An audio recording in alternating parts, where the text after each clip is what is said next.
26 मार्च 2021 सुबह के 7 बजे राजस्थान के बारां जिले के आखाखेड़ी गांव के रहने वाले स्कूल टीचर प्रेम नारायण मीणा के घर पर उनका भतीजा राजू दूध लेने पहुंचा। उनके घर का मुख्य गेट ना ही बंद था और ना ही खुला हुआ था। गेट भिड़ा हुआ था तो जरा सा धक्का देने पर खुल जाता था। राजू ने गेट खोला और अंदर चला गया। यहाँ उसकी नज़रें जैसे ही आंगन में चारपाई पर पड़ी तो वे सिहर गया। बिस्तर पर चाचा प्रेम नारायण की खून से लथपथ लाश पड़ी हुई थी। यह देखकर राजू जोर जोर से चीखने और चिल्लाने लगा। उसकी आवाज़ सुनकर प्रेम नारायण की 40 वर्षीय पत्नी रुक्मणी अपने कमरे से बाहर आई। उसने राजू से कहा कि क्या हो गया है, रो क्यों रहे हो। इतने में रुक्मणी की नज़रें भी चायपार पर खून से लथपथ पड़े व्यक्ति पर पड़ी। वह भी बहदवास हो गई और जोर जोर से रोने चिल्लाने लगी। प्रेम नारायण के 2 बच्चों वैभव और ऋचा ने भी कमरे में उसके रोने की आवाज़ सुनी। वह भी दरवाज़ा पीटने लगे कि क्या हुआ, क्यों रो रही हो, दरवाज़ा खोलो।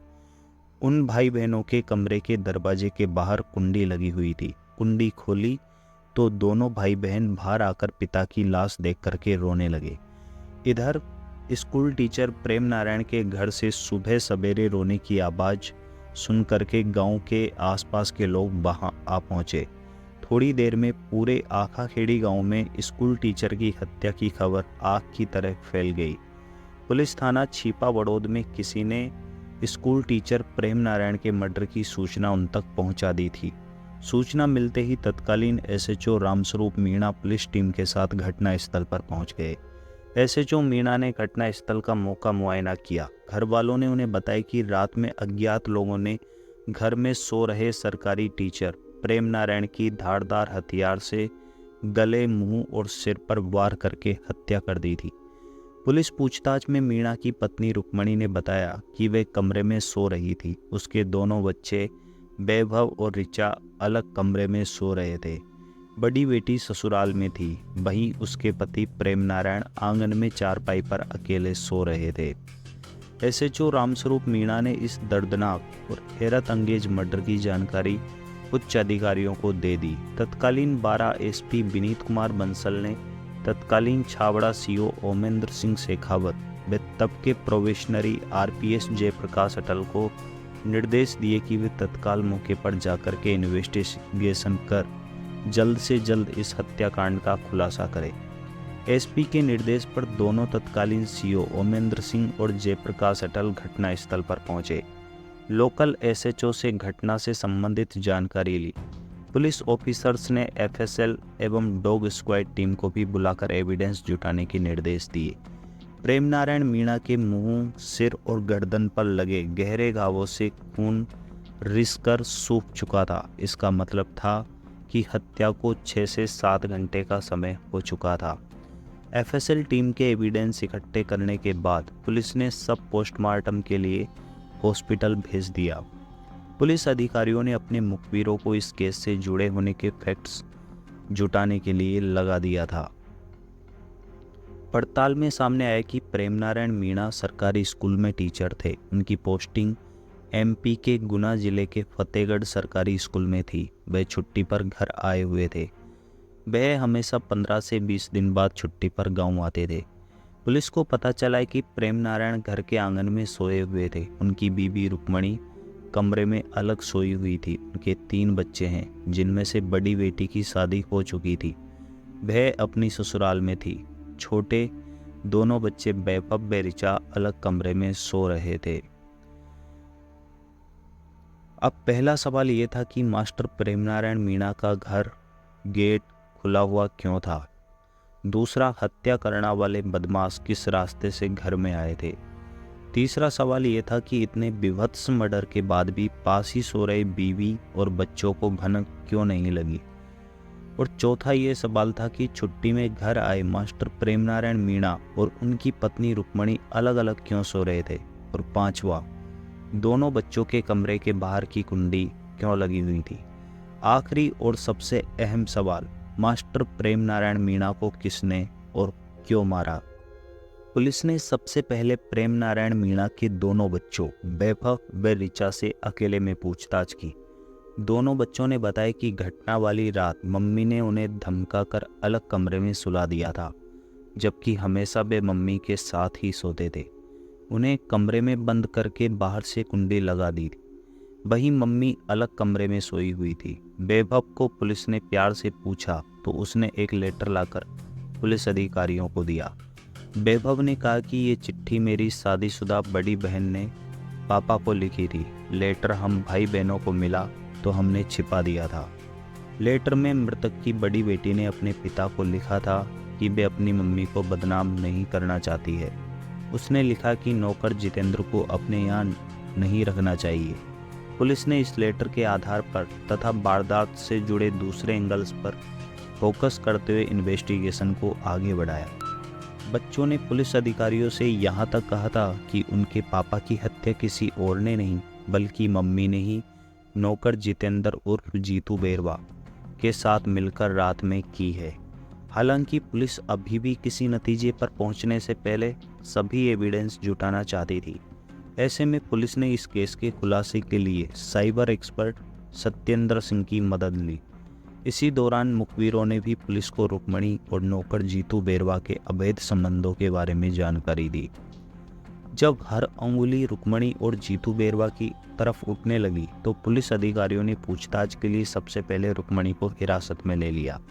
पुलिस ने कड़ी पूछताछ की तो वह टूट गई। उसने अपना जुर्म कबूल कर लिया। उसने नौकर जितेंद्र उर्फ जीतू बेरवा और एक अन्य हंसराज भील के साथ मिलकर अपने पति की हत्या करने की बात कबूल कर ली। पुलिस ने उसी दिन जितेंद्र और हंसराज भील को भी दबोच लिया। थाने लाकर उनसे भी पूछताछ की। थोड़ी सी ना नुकुर करने के बाद उन्होंने ये वारदात करना कबूल कर लिया। पड़ताल में सामने आया कि जितेंद्र पिछले 2 साल से टीचर प्रेम नारायण के घर नौकर था। वह खेतों की रखवाली और खेतीबाड़ी करता था। जितेंद्र को 65,000 रुपये सालाना सैलरी पर रखा हुआ था। मास्टर प्रेम नारायण ज़्यादातर समय अपनी ड्यूटी पर फतेहगढ़ मध्य प्रदेश में रहते थे। वह 15-20 दिन बाद ही अपने गांव आखाखेड़ी आते थे। प्रेम नारायण की अपनी बीवी रुक्मणी से भी नहीं बनती थी। दोनों में मनमुटाव रहता था। इस कारण रुक्मणी ने पति की गैर मौजूदगी में नौकर जितेंद्र से अवैध संबंध बना लिए थे। प्रेम नारायण की बड़ी बेटी ने एक दिन अपनी मां और नौकर को आपत्तिजनक हालत में देख लिया था। इस कारण वह लेटर लिखकर अपने पिता को मां की हरकतों के बारे में बताना चाहती थी, लेकिन ये लेटर उसके छोटे भाई बहनों के हाथ लग गया और उन्होंने छिपा लिया। 26 मार्च 2021 को ये चिट्ठी बच्चों ने पुलिस अधिकारियों को सौंपी। तब जाकर इस घटना की परतें खुलनी शुरू हुई। पड़ताल में ये भी सामने आया कि प्रेम नारायण को भी किसी तरह पत्नी रुक्मणी और नौकर जितेंद्र के अवैध संबंधों की खबर लग गई थी। इस कारण वे इन दोनों के बीच राह के रोड़ा बन चुके थे। इस रोड़े को हमेशा के लिए रास्ते से हटाने के लिए रुक्मणी ने खौफनाक प्लान बनाया। फिर जितेंद्र ने 21 वर्षीय हंसराज भील को 20,000 रुपये देकर प्लान में शामिल कर लिया। हंसराज जितेंद्र का दोस्त था। प्रेम नारायण और रुक्मणी की शादी को 20 साल हो गए थे। प्रेम नारायण शांत स्वभाव के थे, वहीं उनकी बीवी गुस्सैल स्वभाव की थी। दोनों के बीच अक्सर झगड़े होते थे। रुक्मणी दिन रात काम करके थक जाने की बात कहती थी। इस पर प्रेम नारायण ने सालाना तनख्वाह पर जितेंद्र उर्फ जीतू बेरवा को 2 साल पहले घर का नौकर रख लिया था। जितेंद्र खेत के साथ ही घर में भी काम करता था। इसी दौरान रुक्मणी और जितेंद्र के बीच अवैध संबंध बन गए। एक दिन बड़ी बेटी ने अपनी मां को नौकर के साथ आपत्तिजनक हाल स्थिति में देख लिया। उसने लेटर लिखकर के पिता को ये बात बताने की कोशिश की, लेकिन वो चिट्ठी पिता तक नहीं पहुंची। लेटर गायब हुआ तो बड़ी बेटी भी खामोश हो गई। 1 साल पहले प्रेम नारायण ने बेटी की शादी कर दी तो वे अपनी ससुराल चली गई। इधर कोरोना काल में प्रेम नारायण काफ़ी समय तक घर पर रहे। ऐसे में रुक्मणी और जीतू मिल नहीं पा रहे थे। स्कूल खुल गए तब प्रेम नारायण फतेहगढ़ चले गए। रुक्मणी और जीतू फिर से मिलने लगे। प्रेम नारायण छुट्टी पर आते तो भी रुक्मणी किसी ने बात पर उनसे झगड़ने लगती। परेशान होकर वो फिर ड्यूटी पर चले जाते। प्रेम नारायण को पत्नी और जीतू पर शक हो गया था। इसका आभास रुक्मणी को भी हो गया था। ऐसे में उसने जीतू के सामने मिलकर हमेशा के लिए पति को रास्ते से हटाने का प्लान बनाया। घटना से 10 दिन पहले प्रेम नारायण छुट्टी पर घर आए हुए थे। जितेंद्र ने अपने दोस्त हंसराज को 20,000 रुपये का लालच दे करके मर्डर के प्लान में शामिल कर लिया। 25 मार्च 2021 की आधी रात को जितेंद्र और हंसराज तलवार और कुल्हाड़ी लेकर के रुक्मणी के घर पीछे से पहुंचे। रुक्मणी ने पहली मंजिल पर जाकर के मकान के पीछे वाली खिड़की से रस्सा नीचे फेंका। रस्से के सहारे जितेंद्र और हंसराज मकान की पहली मंजिल पर खिड़की से अंदर आ गए। इसके बाद घर के आंगन में बरामदे में सो रहे मास्टर प्रेम नारायण पर नींद में ही तलवार और कुल्हाड़ी से हमला करके मार डाला। इसके बाद जिस रास्ते से आए थे उसी रास्ते से अपने हथियार लेकर के चले गए। रुक्मणी निश्चिंत होकर कमरे में जाकर सो गई। सुबह जब मृतक का भतीजा राजू दूध लेने आया तो उसकी चीख पुकार सुनकर रुक्मणी आंखें मलती हुई कमरे से बाहर आई। वह रोने पीटने का नाटक करने लगी, लेकिन उसी के बच्चों ने सच का खुलासा कर दिया। फिलहाल ये मामला एडीजे कोर्ट छावड़ा में पेंडिंग है। मामले में अभियोजन पक्ष के साक्ष्य लिए 30 अगस्त 2025 की अगली पेशी है। तीनों आरोपियों में से 23 मई 2024 को हंसराज भील को जमानत मिली हुई है।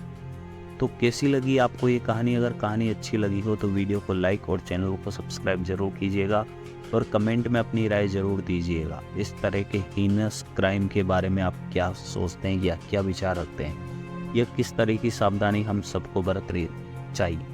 बहुत बहुत धन्यवाद।